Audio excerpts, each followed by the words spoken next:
हाँ जी, तो वालेकुम सलाम, मैंने आप लोगों को एक होमवर्क दिया था, वो हो गया है, सोल्यूशन से मैच किया।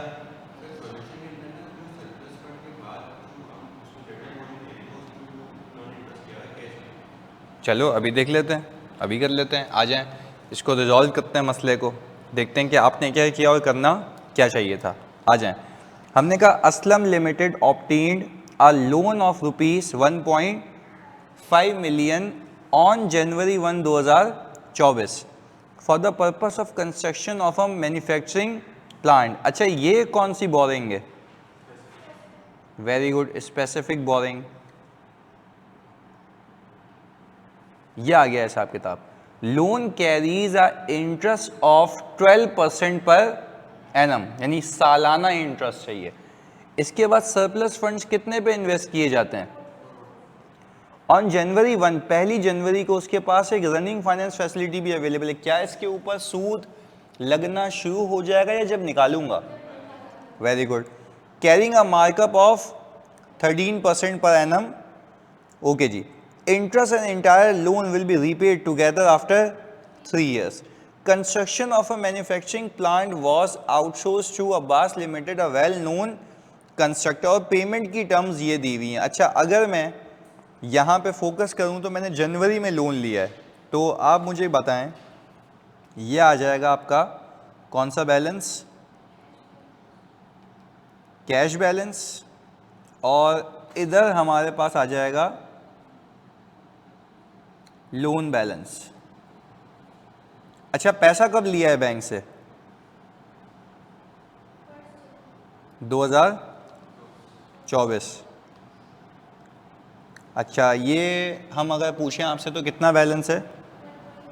1.5 मिलियन। तो हमने कहा भाई 1.5 मिलियन का कैश आ गया और 1.5 मिलियन का लोन आ गया। अगेन दिस इज एट जनवरी 1, 2024। अच्छा, मैं आपसे पूछूं कि ये जो मेरे पास पैसे आए हैं इस पे क्या मैं कुछ कमाऊंगा? यस। पर कब तक? जब तक हम इसको इस्तेमाल ना कर लें। तो कॉन्ट्रैक्टर को आप देख के बताएं मेरे बच्चों, पेमेंट कितनी हुई है? 5 लाख रुपए की। कौन सी तारीख पे? मार्च में। तो जनवरी और फरवरी। तो हमने कहा इसके ऊपर सरप्लस पे रेट कितना है भाई? 4%। 4% इंटू 2/12 कितना आता है? 10,000। अच्छा, अब यही लोन का बैलेंस अपनी जगह मौजूद था, तो मुझे बताएं जनवरी 1, 2024 से लेके मार्च 1, 2024 तक कितना परसेंट है? 12 और इंटू 2/12 कितना आता है? 30,000।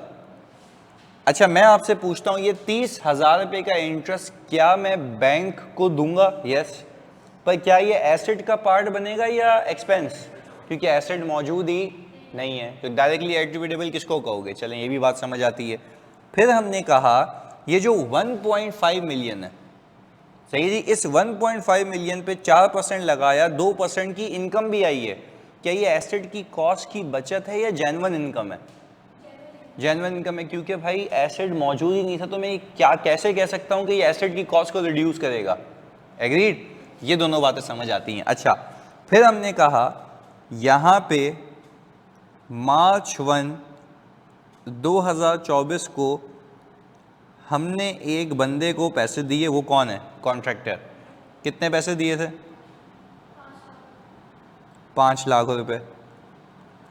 जैसे ही हमने ये माइनस किया, हमारा बैलेंस आ गया 1 मिलियन। ये है बैलेंस मार्च 1, 2024 पे। तो मुझे लगता है कि लोन बैलेंस भी मार्च 1, 2024 पे कितना पड़ा हुआ है? जल्दी बताओ। 1.5 मिलियन। सर ये रीपे नहीं हुआ। चलें जी, अब मैं आपसे पूछता हूँ, अगले पैसे मार्च, अप्रैल, मई, कितने महीने? 3 महीने। तो हमने कहा सर ये हम 3 महीने कितना आ गया? वेरी गुड, 10,000 आ गया। अच्छा, ये हमारे पास 12% फॉर 3 मंथ्स, यहाँ पे पूरा लिख देता हूँ। बैलेंस मार्च 1 2024 से लेके जून 1 2024 तक, ऐसा ही है ना? 3 महीने का इंटरेस्ट है, कितना आ गया? अच्छा, आसान कह रहे हैं यहाँ पे 45,000। वेरी गुड भाई। अच्छा, क्या अब ये 45,000 रुपये एक्सपेंस होगा या एसेट का पार्ट बनेगा? एसेट का पार्ट बनेगा। तो उसी के ऊपर आने वाली बचत क्या एसेट को महंगा करेगी या बचत लाएगी? तो एसेट की कॉस्ट रिड्यूस हो जाएगा। ये भी हमने सीखा भाई, यहाँ तक सही किया था? गुड। चलें जी, अब हमने कहा अगली पेमेंट हमारी इसके बाद कब आ रही है भाई? 1 सितंबर। तो आपने कहा जून, जुलाई, अगस्त, कितने महीने? 3 महीने। तो आपने कहा कि भाई सितंबर 1 2024 को फिर कॉन्ट्रैक्टर को पैसे दिए हैं और वो पैसे हैं 7 लाख रुपए, ये बच गए 3 लाख, ऐसा ही है? अच्छा, तो ये वाला हिसाब किताब, अच्छा ये मार्च के बाद हम जून तक लेके आए ना उसको, जून वाला, सॉरी यहाँ पे सितंबर लिख दिया मैंने, ये जून तक हो गया था ना? जून वाली पेमेंट माइनस नहीं की शायद हमने, ऐसा ही है ना? अच्छा ओके, जून वाली कितनी है भाई? 6 लाख रुपए, माजरत ये गलत कर दिया, 6 लाख रुपए आ गई। ये कितनी हो गई? 4 लाख रुपए, ऐसा ही है? अच्छा भाई, अब यहाँ तक हम जून तक आ गए, उसको भी मैंने सही करना पड़ेगा आई थिंक, जून 1, ऐसा ही है? ओके। अब हमने कहा यहाँ पे बैलेंस जून 1 2024 को कितना पड़ा हुआ है, जल्दी बताओ? 1.5 मिलियन। अच्छा, अब ये हालात वाक़यात ये बता रहे हैं कि इसके ऊपर फिर कितने महीने मैंने कमाया होगा? 3 महीने। ये कितना बनता है? 4,000। Very good. अच्छा भाई, इसके बाद हमने कहा इस पे 12 महीने बैंक ने मुझसे सितंबर तक 3 महीने का सूद लिया होगा, वो 45,000 ही बनता है। ओके सर, ये हिसाब किताब आ गया 1 जून से लेके सितंबर 1 2024 तक। हम दोनों चीज़ें उठा के कहाँ तक ले आए? सितंबर। क्लैरिटी है यहाँ तक? यहाँ तक कोई मसला?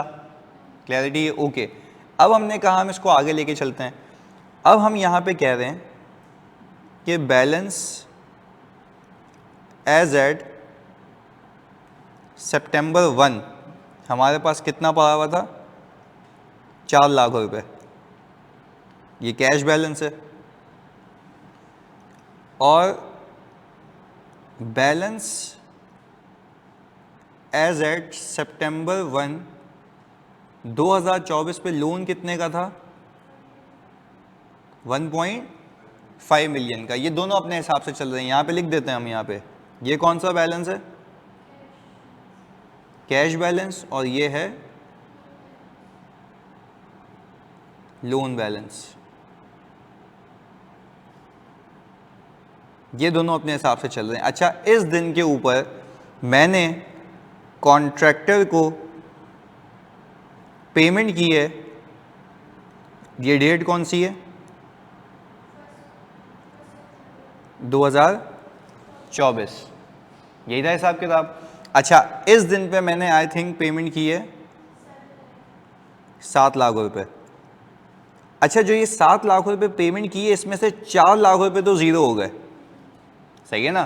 तो आप इसको यूं कर लेते हैं, हमने जैसे सीखा था। आप यहाँ पे 4 लाख रुपए माइनस करें, कैश का बैलेंस हो गया 0। फिर यहाँ पे हमने कहा सर वो हो गई रनिंग फाइनेंस फैसिलिटी, कौन सी तारीख पे? सितंबर 1 2024। कितने पैसे निकालने की नौबत आई? 3,00,000 रुपए। Negative positive? नेगेटिव।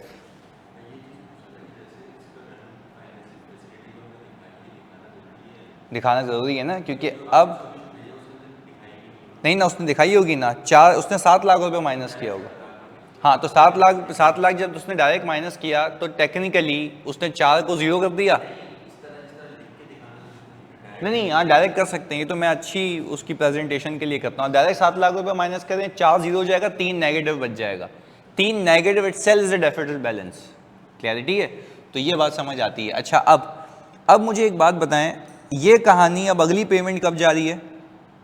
30 नवंबर, यानी सितंबर, अक्टूबर, नवंबर, कितने महीने हो गए? 3 महीने हो गए। तो हमने कहा 3 महीने इसके ऊपर और 4% था ये, नहीं ये अच्छा 13% है, ओके सॉरी, 13% इंटू 3/12 कितना आ गया? 9750। अच्छा, ये मेरा खर्चा है, ये मुझे मिलेंगे नहीं। और मैंने कहा कि सर ये सितंबर से लेके नवंबर 30 2024 तक है ना? हाँ, नवंबर 30 2024 तक है। कितने महीने हो गए ये भी? 12% के हिसाब से कितना आ गया? ये लोन अलग चल रहा है, एक नया लोन आ गया। कितने लोन्स हो गए? 2। चलें जी, ये बात समझ आती है। अच्छा, फिर हमने कहा कॉन्ट्रैक्टर को 30 नवंबर 2024 पे फिर भाईजान कितने पैसे दिए हैं? 4,00,000 रुपए दिए हैं। तो हमने कहा ये 4,00,000 रुपए जो मेरे बच्चों मैंने कॉन्ट्रैक्टर को दिए वो यहाँ से माइनस हो जाएंगे और ये आ जाएगा हमारे पास 7,00,000 रुपए का बैलेंस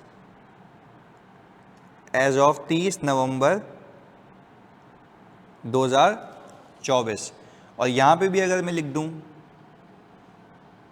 बैलेंस एज ऑफ 30 नवंबर 2024, कितना आ रही है? ओके, इसके ऊपर आप कहेंगे 13% इंटू 1/12, इसके ऊपर आप कहेंगे 12% इंटू, दोनों के आंसर कितने आते हैं? वेरी गुड हसन, आप भी 7583, और ये आ गया 15,000। यहाँ तक सही किया था? मतलब देखो इतना आसान है अगर आपको लॉजिकली आता है। चलें, अब मुझे बताएं क्या ये एसेट कंप्लीट हो गया? नहीं, पर अगर मैं यहाँ पे रुक के बनाऊं बैलेंस शीट के एक्सट्रैक्ट्स, तो ये मैन्युफैक्चरिंग प्लांट है,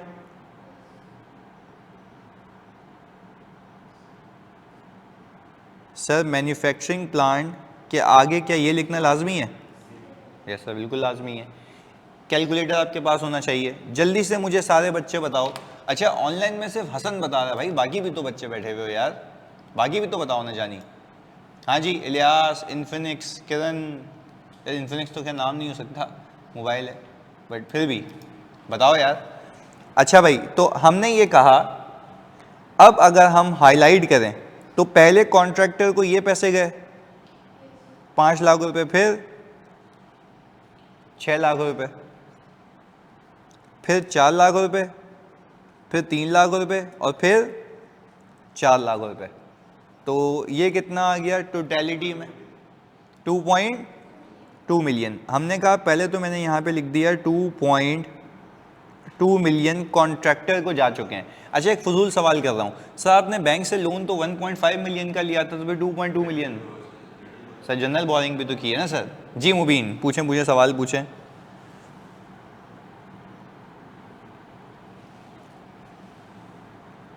हाँ जी, स्पेसिफिक बोरिंग इसमें ऐड करेंगे,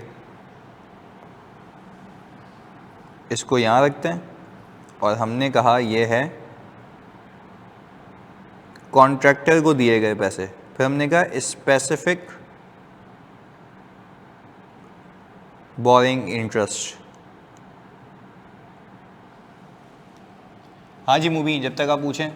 अच्छा, ये कह रहे हैं 1,50,000 रुपये का इंटरेस्ट कैपिटलाइज होगा इसके अंदर, अगर पेमेंट 15 डेट को हो तो नेक्स्ट मंथ में ट्रीट करेंगे या एग्जिस्टिंग? नहीं 15 को हो तो फिर हाफ हो जाएगा ना, यानी 0.5 हो जाएगा। तो अगर 15 तारीख को पेमेंट हो रही है तो क्या अगला महीना काउंट करोगे या वही महीना होगा? वही महीना होगा, आधा काउंट करेंगे। सही है। अच्छा अब आप मुझे एक बात बताएं, स्पेसिफिक बोरिंग के अंदर अगर हम इंटरेस्ट को देखें तो क्या पहला वाला 30,000 पे कैपिटलाइज होगा? नहीं। पर अगर हम इसको हाईलाइट करें 45, 45, 45 और 15, 150, वो बिल्कुल सही कह रहे हैं, 150 है सर। ये हो गया जी। अगर 20th होगा तो डेज पे अपोर्शन कर देना जानी अकॉर्डिंगली। सही है। रेशो निकाल लेना ना कि 20 पूरे मंथ का कितना बनता है। सही। एक सवाल भी करा दूंगा ऐसा मुबीन। अच्छा भाई, फिर आपने कहा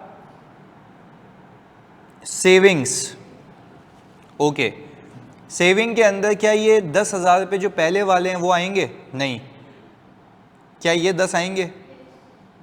और सर ये 4 भी आएंगे, ऐसा ही है ना? ये सितंबर तक का था तो ये कितना हो गया? 14,000 रुपये। तो हमने यहाँ पे 14,000 रुपये माइनस कर लिया। अच्छा, क्या यही काफ़ी है या जर्नल बोरिंग पे भी इंटरेस्ट है?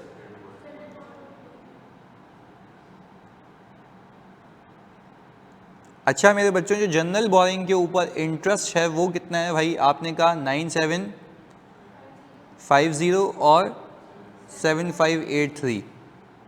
तो अगर आप इन दोनों का सम बता दें, 1733। Very good. तो अगर 1733 को आप इन सब में नेट करें तो आपके पास टोटल कितना आता है जी?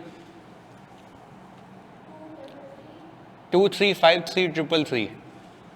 यही है 2353,333। देख लो यही आता है, चेक कर लो एक बार। हाँ जी किरण, यही आ रहा है 2353,333।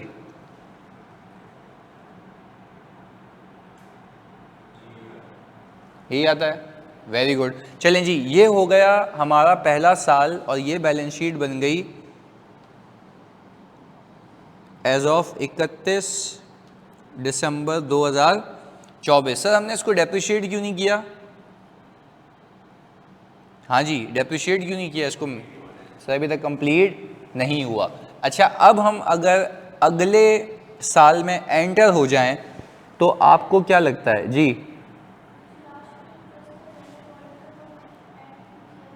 तो ये एसेट पे नहीं लगा, ये एसेट पे नहीं लगा, तो एसेट पे कैपिटलाइज किया। कल तो मैंने करवाया ही है। जनरल बोरिंग भी तो बोरिंग है ना? हाँ, तो ये आपने गलती की है ना, इसमें ये भी और ये भी दोनों कैपिटलाइज होंगे ना, क्योंकि ये भी तो बोरिंग है ना। ये भी तो देखो, बोरिंग कॉस्ट का मतलब क्या है? फंड्स को बोरो करने की कॉस्ट। तो आपने ये 7 लाख रुपए भी बोरो किए हुए, वो 3 लाख रुपए भी बोरो किए थे, दोनों पे इंटरेस्ट दोगे आप।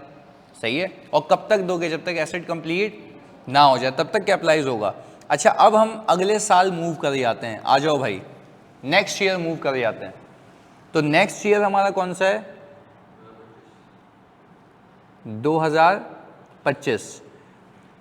अच्छा, अब यहां पे अगर मैं आपसे पूछूं कैश स्लैश, क्या लिखने लगा हूं मैं? Deficit balance. या तो कैश बैलेंस होगा या डेफिसिट बैलेंस होगा, ऐसा ही है ना? और यहां पे एक स्पेसिफिक लोन बैलेंस होगा। क्या दोनों मौजूद हैं हमारे पास?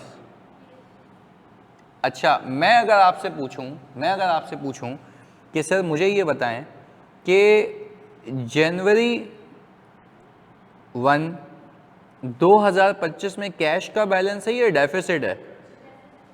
डेफिसिट है। कितने का? 7 लाख रुपए का। Very good. 7583 नहीं, 7 लाख रुपए का, यही है ना? अच्छा भाई, और यहां पे जनवरी 1, 2024 पे हाँ सॉरी 25 पे 1.5 मिलियन का बैलेंस है, यही है ना, तो वो भी लोन है, ये भी लोन है। क्लियर है? चलें जी, अब आप मुझे एक बात बताएं, ये 7 लाख रुपए पे मैंने सूद फिर कब तक देना है? 1 फ़रवरी तक। और यहाँ पे देखो वो कह रहा है एसेट कंप्लीट हो चुका है 1 तारीख को, तो 1 महीने का इंटरेस्ट लगेगा वैसे तो मैंने कहा ये 13% इंटू 1/12 कितना आ गया? 7583। और यहाँ पे भी 12% इंटू 1/12 कितना आ गया? 15,000। अच्छा, अब हुआ ये होगा कि मैंने कॉन्ट्रैक्टर को 1 फ़रवरी 2025 को कितने पैसे दिए? 350,000।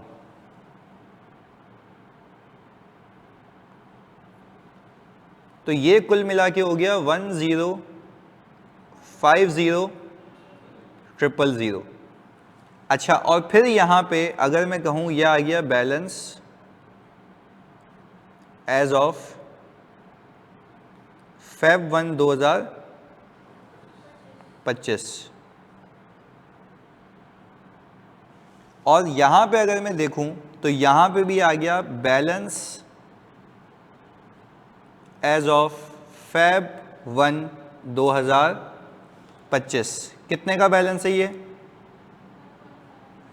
अच्छा, अल्लाह की कसम आगे इसके ऊपर इंटरेस्ट लगेगा, वो जब तक लगता रहेगा जब तक आप लोन वापस पर मेरा तुमसे सवाल ये है, क्या अब आगे आने वाली बोरिंग कॉस्ट कैपिटलाइज होगी फैब के आगे? नहीं सर। अच्छा, क्यों नहीं होगी, जल्दी बताएं। क्योंकि सर एसेट कंप्लीट हो चुका है, तो जब मेरा एसेट कंप्लीट हो चुका है तो मुझे आगे कैलकुलेट कर भी लूंगा तो मेरे किसी काम की। हाँ, अगर एग्जामिनर ये कहता है कि बताओ प्रॉफिट एंड लॉस के अंदर कितना इंटरेस्ट जाएगा इस साल, तो आप आगे तक कैलकुलेशन करते, पर अभी क्या मेरा मकसद है? नहीं है। देखो मैं फिर रिपीट कर रहा हूँ, आगे की कैलकुलेट कर भी लो तो आपके किसी काम की नहीं है। हाँ, अनलेस कि आपको एग्जामिनर कहे कि मुझे बताओ 2025 में प्रॉफिट एंड लॉस के अंदर कितना इंटरेस्ट जाएगा, तो क्या आप जब तक कैलकुलेट नहीं करोगे तो आपको पता भी नहीं लगेगा। पर इस सवाल में मैं इंटेंशनली आगे कैलकुलेट नहीं कर रहा। पहले बताओ, कहानी समझ आती है? अच्छा, अब पर एक और बात बता दो, मज़ा आ जाएगा बता दी तो। ये पेमेंट तो हो गई ना, पर जब मैं एसेट की कैपिटलाइजेशन निकालूं तो क्या उसके अंदर ये भी डाल दूं? तो पे तो किया ही नहीं है सर, वो पेबल हो जाएगा ना। फिर पे कब होगा? अप्रैल में। तो पैसे तो है ही नहीं, कहाँ से दूंगा? लायबिलिटी जनरल से और पैसे निकाल लूंगा। क्लैरिटी है? चलें जी, ऑनलाइन वालों यहाँ तक बात समझ सर। क्वेश्चन में बैलेंस शीट एक्सट्रैक्ट लिखा था, मैंने किया है। चलें, बिल्कुल सही है, बिल्कुल सही है। बैलेंस शीट एक्सट्रैक्ट का मतलब है बैलेंस शीट में क्या आएगा, बात समझ आ रही है? तो वो वहाँ तक था, कोई मसला नहीं है। चलें, ओके। अब हमने कहा यहाँ पे तुम मुझे बताओ ओपनिंग CWIP कितना था? आप लोगों ने निकाला था ना, 2353,333 2353,333 ये आ गया हिसाब किताब। सही है? हाँ, फिर सही है मुबीन। अच्छा भाई, अब मुझे बताओ यहाँ पे क्या मैं ये लिखूं कि कॉन्ट्रैक्टर को फैब में कितने पैसे देने? 350। और फिर क्या था? अप्रैल था, कितने पैसे थे? 450। अच्छा, ये मुझे पता है पैसे पे करूंगा, पर करूंगा लायबिलिटी तो बन गई ना, एसेट तो पूरा कंप्लीट होगा, कॉस्ट तो पूरी आएगी। ऐसा ही है, तो हमने कहा ये हिसाब किताब हो गया। अच्छा, इस साल कोई आपकी स्पेसिफिक बोरिंग के ऊपर इंटरेस्ट मौजूद है? Yes sir. कितने का? 15,000 रुपये का। ये रहा, ये तो कैपिटलाइज होगा ना 1 महीना जब तक एसेट कंप्लीट नहीं हुआ था। और क्या ये 7583 भी कैपिटलाइज करोगे? यस सर, बिल्कुल करेंगे। तो हमने कहा जनरल बोरोइंग इंटरेस्ट, ये कितना है 7583। अच्छा अब आप प्लीज इन सारों को प्लस करें, सेविंग जीरो, वेरी गुड, बिल्कुल ऐसा है। अच्छा तो किरण कह रही है 3175916, 3175916 चेक कर लो, यही आता है 3175916, यही अमाउंट है 3175916, वेरी गुड। तो सर 3175916 वो अमाउंट है जिस पे आपका CWIP खत्म होगा और मैन्युफैक्चरिंग प्लांट आ जाएगा। डेप्रिसिएशन कौन सी डेट से चार्ज करूं बच्चों, जल्दी बताओ। 1 Feb से, क्योंकि एसेट कंप्लीट हो चुका है और लाइफ कितनी दी हुई है 10 साल, तो वो सिंपल हो सकता है। कितने महीनों का डेप्रिसिएशन होगा 11 महीनों का। क्लैरिटी है, वेरी गुड। पहले बताओ यहाँ तक चीज़ ग्रिप में आती है? अभी भी बताऊँ, अभी भी एक पास पेपर कर सकते हैं, पर अभी हम पहले थोड़ा हाथ साफ करेंगे फिर जाएंगे वहाँ तक। पहले बताओ ये ग्रिप में आता है? फ्री के नंबर हैं अगर तुम्हें लॉजिक आती है। और मैंने तुम्हें देखो इतना ये प्लेट में रख के सिखाया है कि फॉर्मेट के हिसाब से कि भाई बैलेंस ये चलाओ, लोन ये चलाओ, देखते रहो कैपिटलाइज होगा होगा नहीं होगा, होगा नहीं होगा, अमाउंट्स आती रहेंगी। क्लैरिटी है, पक्की बात है। लास्ट पॉइंट हफ्सा कौन सा बताएं, पूछें कौन सा पॉइंट समझाऊं? लास्ट वाला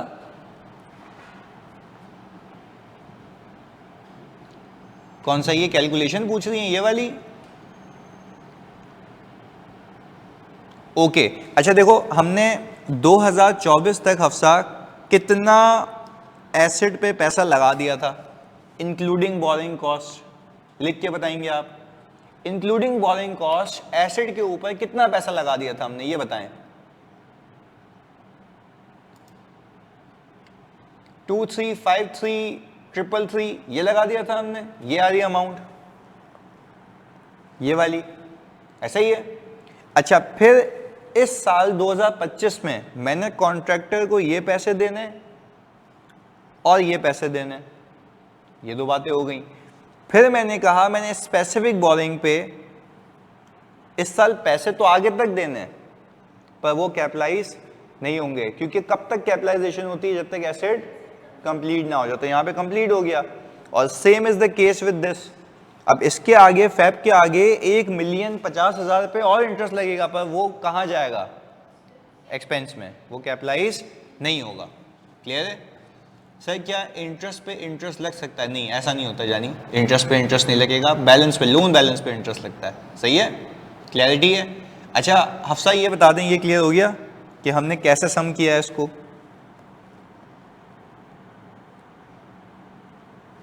हाँ जी, बात क्लियर है, चलें ओके। अच्छा अब हमारी वैसे क्लास कितने बजे तक है? 11:30। अच्छा तो अब ये एक सवाल है आपकी स्क्रीन के ऊपर, क्या ये हम with in the given time frame कर सकते हैं या ये होमवर्क दे दूं? अभी हो सकता है। कंपाउंड इंटरेस्ट में तो लगता है नहीं बेटा, कंपाउंड इंटरेस्ट नहीं है ना यहाँ पे आपको जो बैंक है होमवर्क देने कह रहे हैं। चलो सही है, इसको यूं कर लेना, इसको कर, क्योंकि देखो अभी आप कर भी लोगे, मैं कराऊंगा तो टाइम वैसे ही, तो ये इसका मैं ये करूंगा लाजमी, क्योंकि अभी हमारी छुट्टियां हैं ना आगे, इसका लाजमी वीडियो सोल्यूशन दे दूंगा। तो हम ये कंक्लूड कर रहे हैं, सुनिएगा, हम ये कंक्लूड कर रहे हैं कि हमने आज तक क्या क्या सीखा, तो एक एक करके मुझे बता दो। सबसे पहले हमने ये सीखा था कि बोरोइंग कॉस्ट का मतलब क्या है, सही है ना? फंड्स को बोरो करने की कॉस्ट। फिर हमने शुरुआत से ये सीखा था कि अगर आप बना बनाया एसेट खरीदेंगे अपने पैसों से तो कोई भी बोरोइंग कॉस्ट का कॉन्सेप्ट अप्लाई नहीं होता। तो अगर आप एक एसेट खरीद रहे हैं लोन लेके, मैं फिर रिपीट कर रहा हूं, मेरी बात को फोकस करना, ऑनलाइन जवाब देना है।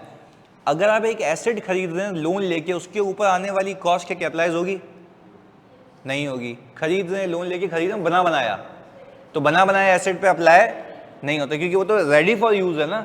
बात समझ आ रही है ऑनलाइन वालों? वापस से, अगर आपने एक बना बनाया एसेट खरीदा और लोन लेके खरीदा तो उसके ऊपर आने वाली बोरिंग कॉस्ट तो होगी, बट वो कैपिटलाइज, हाँ, पर अगर आप लोन लेते हैं और एक एसेट खुद बनाते हैं तो क्या कैपिटलाइज होगी? अच्छा जल्दी से बताओ एक साथ, कैपिटलाइजेशन शुरू कब होती है? जब इंटरेस्ट लगना शुरू हो जाए, दूसरा एसेट पे काम शुरू हो जाए, तीसरा एक्सपेंडिचर हो जाए। कितनी कंडीशंस थी? 3। अच्छा कब तक इंटरेस्ट लगता है? जब तक एसेट कंप्लीट ना हो जाए। फिर हमने कॉन्सेप्ट सीखा था, वेरी गुड, कि आप जब पैसे, अच्छा पे जनरल बोरिंग और स्पेसिफिक बोरिंग में भी फर्क कर लेते हैं। स्पेसिफिक बोरिंग में क्या पैसा पहले दिन पे आ जाता है? इंटरेस्ट लगना स्टार्ट हो जाता है। पर इंटरेस्ट लगने में और कैपिटलाइज होने में फर्क है। इंटरेस्ट लगना शुरू हो जाएगा, कैपिटलाइज कब से होगा? 3 कंडीशंस पे, कि इंटरेस्ट लगना शुरू हो चुका हो, एसेट पे काम शुरू हो चुका हो और एक्सपेंडिचर इनकम हो चुका हो। यहां तक बात समझ आती है? तो जनरल बोरिंग पे जो लिमिट होती है, क्या उस पर इंटरेस्ट लग रहा होता है, या जब पैसे निकालूंगा? जब पैसे निकालेंगे, वेरी गुड। जब पैसे निकालूंगा तो इंटरेस्ट लगना शुरू होगा। तो मुझे कैसे पता लगेगा पैसे कब निकालने हैं? जब नीड होगी और जब सरप्लस खत्म हो जाएगा। तो हमने फिनोमेना ही तो ऐसा बनाया कि लोन बैलेंस अलग चलाया, कैश बैलेंस साथ साथ लेके चले। जिस दिन मुझे पता लगा कि पैसे खत्म हो गए कॉन्ट्रैक्टर को देने, तो उस दिन मैं किसका दरवाजा खटखटाऊंगा? जनरल बोरिंग के लिए। बात समझ आती है? अच्छा इसमें ये देखिएगा, इसमें एक ट्रिक है इस सवाल में, तो जरा सोच के करके आइएगा ये वाला सवाल। सही है जी? मैं इसका वीडियो सोल्यूशन भी लाजमी दूंगा, पर इसको बड़ा अच्छे से करना। सही है जी? तो अगली क्लास में हम जब आएंगे तो इंशाल्लाह हम शुरुआत ही पास पेपर से करेंगे। कोशिश हमारी ये है। क्लैरिटी है? चलें, थैंक यू भाई, एंड इन एडवांस ईद मुबारक। अल्लाह आप सबको कामयाब करे आगे बहुत ज़्यादा और बहुत खुश रहें, एंजॉय करें ईद, और अच्छे से आएँ। तो क्योंकि FAR1 की जर्नी थोड़ी सी ख़तरनाक है, तो विदाउट इस फियर के कि चलो सही है वापस FAR1 में आना है, पढ़ना है, एंजॉय योर ईद। चलें जी, थैंक यू, अल्लाह हाफ़िज़, लव यू टू जानी, अल्लाह हाफ़िज़ भाई, शुक्रिया। हाँ होमवर्क भी दूंगा, फर्दर आएंगे वो देख लीजिएगा, पर ऑब्वियसली ईद पे नहीं दूंगा, ईद से पहले तक दे सका तो दूंगा। सही है? एक ये हो गया और आगे दूंगा। चलें, शुक्रिया जी इलियास, जज़ाकल्लाह, अल्लाह हाफ़िज़।